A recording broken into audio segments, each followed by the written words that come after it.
Brian Robinson's just lucky that he didn't have another absolute blue chip stud at Bama last year, or he would have been an unknown, non-existent commodity that nobody wanted last year.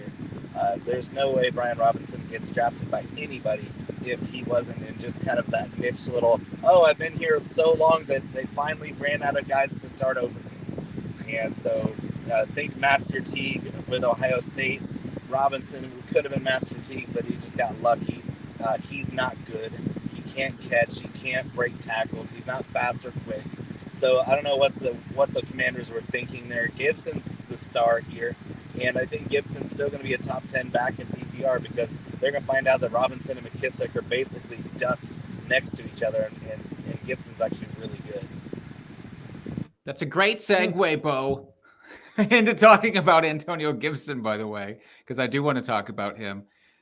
Do we think that he can? You said top 10. Anybody else agree that Gibson can be top 10? I think that top 10 is bold just because of Rivera trying to recreate that whole Carolina backfield that he once had. With Jonathan Stewart and D'Angelo Williams. Is that his great white buffalo? I'm just wondering. I could barely even hear you because of the wind, but yeah, sure, whatever you just said. That's his great white buffalo that he's trying to recreate a backfield from a decade ago, and he still hasn't been able to recreate it. I mean, he's never had the pieces to. But furthermore, I think that you know, the running back by committee situation does hurt Gibson a little bit. I'll still say top 20 running back. I think you when you're in the draft room, you need to kind of gauge how your league mates are approaching the situation of the Washington room. I can see scenarios where people are subscribing to Bo's theory. They're like, you know what, I'm still rolling out and I'm still taking the decision on Gibson. You know, I'm still taking the risk on Gibson. I feel like that's the best opportunity for you to then be like, okay, cool. Like someone took Gibson early.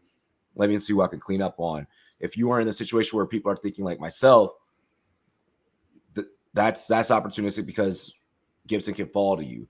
So it's really just about who you're drafting around. Me personally, I would prefer, you know, for him to fall to me. I don't think I would take the reach. Yeah, I think I'm more with Robbie on this one than Bo.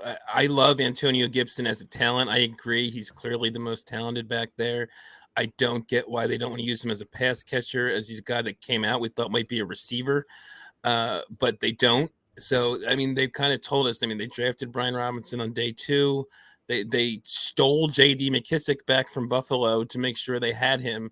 So there's just too much going on there, right? I don't think he's going to get the volume, even if he is the better guy. I think they're going to – McKissick's obviously going to be on passing downs, and I think they're going to want to get Brian Robinson involved. I don't put a lot of stock in the coach speaks. So I don't know if it's going to be a Jonathan Stewart, D'Angelo Williams situation, but I do think Robinson's going to be involved enough along with McKissick that it's going to be kind of a 3-headed monster that I don't want to really touch. I mean, like Robbie said, if he falls to me, I think he could finish mid RB2-ish is where I'd have him, but I think his ceiling's capped now.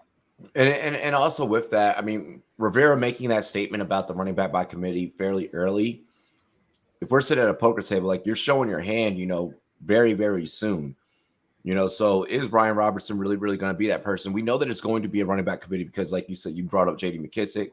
We saw how much of a beast Patterson was last year.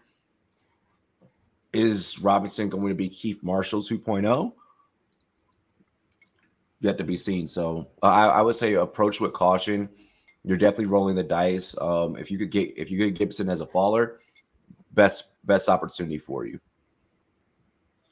All right. So basically, for my home league here, I'm going to hope that Gibson's ADP stays high. So one of my league mates drafts him super early, and I don't have to worry about working out that equation in my head.